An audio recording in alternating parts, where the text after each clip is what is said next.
لو قلت لك إن في طريقة بسيطة جدا هتفرق كتير في كلام ابنك، ومن غير أدوات ومن غير تطبيقات ومن غير ما تبدأ في جلسات طويلة من أول يوم، هتصدق؟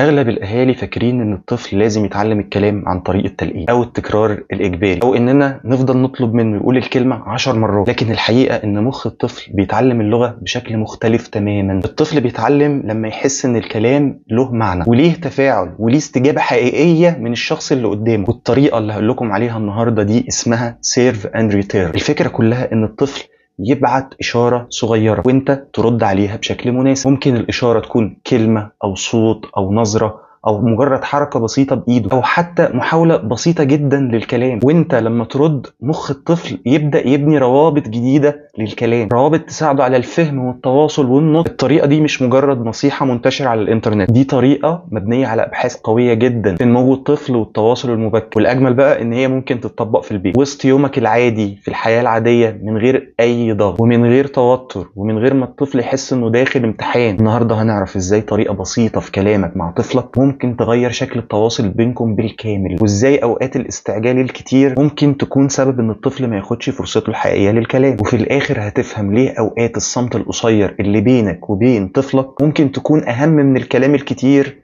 نفسه. غيرت طريقة كلامها فابنها اتغير. واحدة من أشهر برامج تدريب الأهالي في كندا واللي اسمها هانن، وأتمنى يا رب أكون نطقته صح، كان في ابنها عنده تأخر لغوي واضح. الأم كانت بتحاول دايما تساعد ابنها يتكلم، لكنها من غير ما تحس كانت بتتكلم بداله. كانت تسأله بسرعة وتجاوب بسرعة وتعيد الكلمات وتعيد الجمل وتحاول تفرض التفاعل حتى لو الطفل مش جاهز. ومع الوقت الطفل بقى أقل استجابة وأقل رغبة ومحاولة في الكلام، وكأنه انسحب من الموقف كله. ولما بدأت تتعلم فكرة سيرف اند ريتيرن، أول حاجة اتقالت لها استني، سيبي مساحة، راقبي ابنك قبل ما تتكلمي. في البداية الموضوع كان غريب جدا بالنسبة لي، لأنها كانت متخيلة إن دورها إن هي تفضل تتكلم طول الوقت. لكنها بدأت تغير طريقة تفاعلها بالتدريج. لما الطفل يبص على لعبة، بدل ما تسأله 10 أسئلة كانت بس تقول اسم اللعبة بهدوء. كان لما يعمل صوت بسيط ترد عليه وتنتبه وتهتم وكأنه وصل لقمة التواصل. كان لما يشاور على حاجة تعلق على اللي شاور عليه بدل ما تشتت انتباهه. وبعد أسابيع قليلة بدأت فعلا تلاحظ فرق واضح. الطفل بقى يبص أكتر ويقلد أكتر ويحاول يطلع أصوات جديدة. وبعد فترة بدأ يستخدم مقاطع صوتية وكلمات بسيطة. اللي اتغير فعلا ما كانش الطفل بس،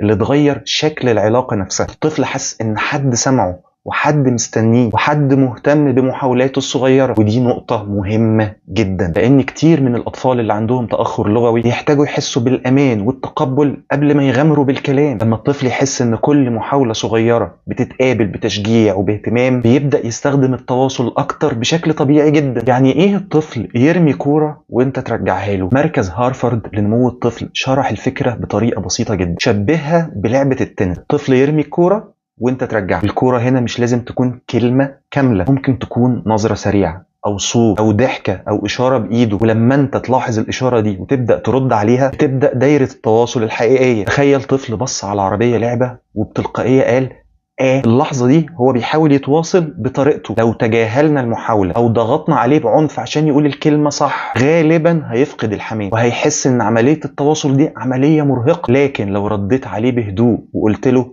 ايوه عربية، انت كده رجعت له الكورة. العملية دي تبقى بسيطة جدا، بينج بونج، تنس. لكن بالنسبة للمخ خصوصا دماغه في السن ده هي حاجة كبيرة جدا. كل مرة بيحصل تفاعل ايجابي بالشكل ده المخ بيقوي الروابط الخاصة بالتواصل والانتباه واللغة. الدراسات بتقول ان التفاعل البشري المباشر من اهم العوامل لتطوير اللغة، خصوصا الشكل ده من التفاعل، لان الطفل محتاج يحس ان كلامه ليه تأثير، محتاج يشوف رد فعل حقيقي على محاولاته. علشان كده الاطفال بيتعلموا الكلام بشكل افضل وهم بيلعبوا وهم بياكلوا وهم بيخرجوا في المواقف العادية، لان اللغة مش مجرد حفظ كلمات، اللغة علاقة كاملة بين شخصين، بين شخص ومجموعة. ولما العلاقة دي يبقى فيها انتظار وتشجيع واستجابة، الطفل يبدأ يتعلم بشكل أسرع وأهدى. ودي نقطة ناس كتير بتغفل عنها، لأن أوقات كتير الأهل بيركزوا على تعليم اللغة صح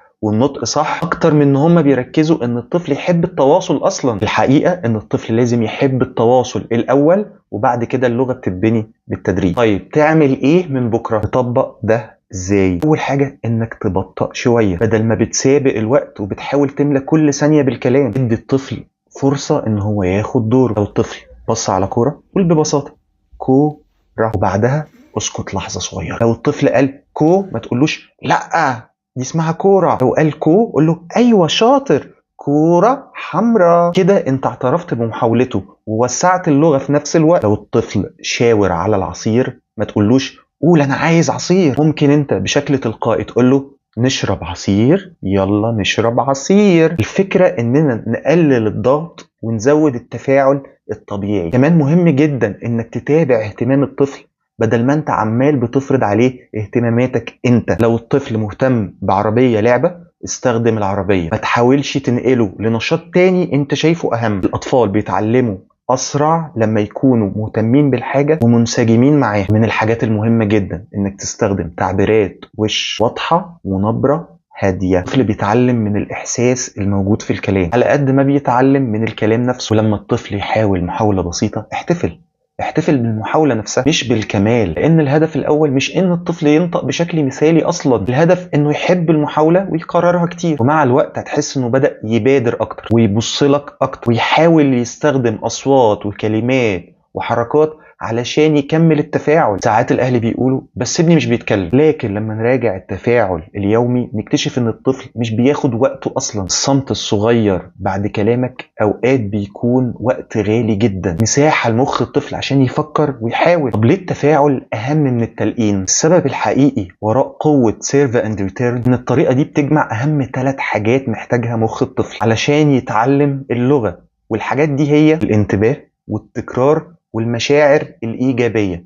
أهم 3 حاجات. لما الطفل يلاقي إن محاولته بتتقابل باهتمام وبدفى المخ بيفرز هرمونات بتساعد على التعلم وعلى التركيز. ولما نفس التفاعل يتكرر بشكل يومي الروابط العصبية المسؤولة عن اللغة هتبدأ تقوى أكبر وأكتر. الدراسات اللي اتكلمت عن التفاعل بين الطفل والأهل بتأكد الكلام ده. أوقات أبسط اللحظات هي الأكثر تأثيرا. لحظة لعب صغيرة على الأرض، أو تعليق بسيط وقت الأكل، أو ضحك وهزار وإحنا بنلبس وهنخرج. صدقني هي دي أقوى مواقف تعليمية وأقوى مواقف ممكن من خلالها نطور اللغة حقيقية. وفي نقطة مهمة لازم نفهم، الطفل مش بيتكلم اللغة تحت الضغط. الضغط مش هيجيب لغة ومش هيجيب تواصل. الطفل لما بيحس ان كل كلمة اختبار وان كل محاولة هنقعد بقى نعمل جلسة بيبدأ يتجنب الكلام والتواصل اصلا. لكن لما يحس ان التواصل ده حاجة ممتعة وآمنة بيحاول أكتر إن هو يطور من نفسه. علشان كده طريقة سيرف أند ريتيرن من أهم وأفضل الطرق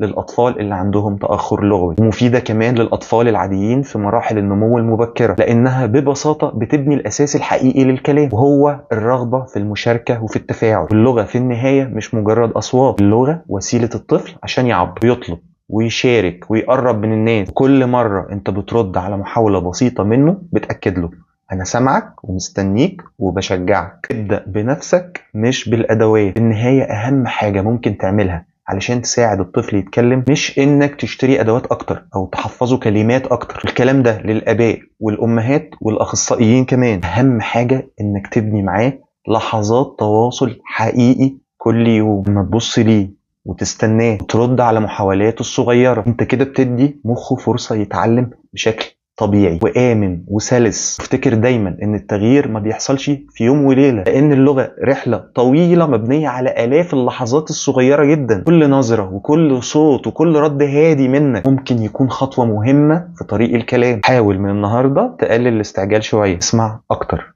راقب اكتر، واستمتع بالتفاعل ده بدل ما انت مركز على النتيجة وخلاص. لان الطفل لما بيحس ان التواصل ده حاجة ممتعة بيبدأ يدور عليها بنفسه. مع الوقت هتلاقي المحاولات الصغيرة دي بقت كلمات، والكلمات بقت جمل، والجمل بقت حكاية كبيرة. افتكر دايما ان افضل مكان لتعلم اللغة مش المكان اللي فيه اوامر كتير، لكن المكان اللي فيه امان واهتمام واستجابة حقيقية. ابدأ بنفسك وما تستهونش أبدا بردودك البسيطة. أوقات كلمة واحدة في وقت مناسب تفتح باب كبير للتواصل. ومهما كان مستوى ابنك الحالي ما تقللش أبدا من قيمة محاولاته الصغيرة. بعض الأطفال بيبدأوا بنظرة، وبعضهم بصوت وبعضهم بكلمة، لكن كل محاولة تستحق التشجيع. ومع الوقت التفاعل البسيط ده ممكن يعمل فرق أكبر مما تتخيل. ابدأ بهدوء واستمر بصبر، وخلي هدفك الأول إن الطفل يحب التواصل قبل ما يحفظ الكلمات والجمل دي كلها. وفي الآخر أتمنى لكم وأتمنى لي نكون مع أولادنا للأجمل.